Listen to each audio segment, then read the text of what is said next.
Today we're going to be looking at whether or not Revenge of the Bird King on Nintendo Switch is worth a $5. Revenge of the Bird King is another game that I will see periodically on the bestsellers tab in the Switch eShop, and at my time of purchase, which was a while ago, I picked it up for a single My Nintendo Gold coin. Like I've shared in my last few worth a $5 videos, sales like that are unlikely to happen again, but the game does go on sale for under $5 every couple of months. So is Revenge of the Bird King worth a $5? We're going to find out after I kindly ask you that you like the video and subscribe to the SirLink Gaming channel if you're new here. And with that, let's get to it. Revenge of the Bird King, that has some serious Zelda 2 on NES overworld vibes, and the actual gameplay is a decent side-scrolling platformer that I would say most closely resembles a Mega Man title. You play as a birdman who has a sword, but the main gameplay element here is that you have magic seeds that grow guns and turrets. You know, the usual story. The game itself is somewhat linear, but you can attempt the levels out of what I would say is the suggested or logical order.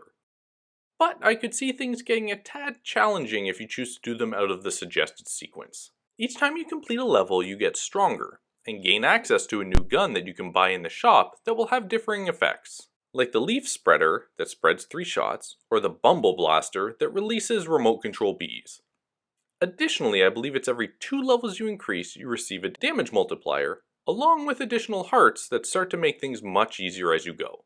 And randomly you discover armor upgrades that also allow you to take an additional hit. Overall, the game is silly. The narrative is goofy and the game does not take itself seriously. I mean, you are growing guns from plants. Revenge of the Bird King is not an overly long game, and those who are a little bit more seasoned in playing this type of platformer will likely have little problem making their way through the game in its entirety in about a few hours. But for those out there who have a similar skill to me, you can expect to get up to 5 hours out of Revenge of the Bird King. And that's it. Like I said earlier, I picked up Revenge of the Bird King a while ago when it was on sale for 1 cent, which is unfortunately not likely to be seen again. But recent sales have been for 30 to 60% off the regular retail of $6.29 Canadian. Personally, I enjoyed playing through Revenge of the Bird King. There were minimal control hurdles to work through, specifically the climbing mechanics that are a bit spotty. If I could leave you with one final note before I move on to whether or not Revenge of the Bird King is worth a $5, it would be that while playing the game, know that there's no autosave feature. Do not mistakenly exit the game before going back into the hub and saving first. I may or may not be sharing this with you because of a personal experience I had.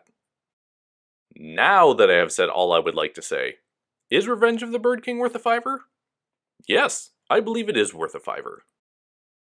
Thank you for making it all the way to the end of the video. Have you played Revenge of the Bird King? Do you think it's worth a $5?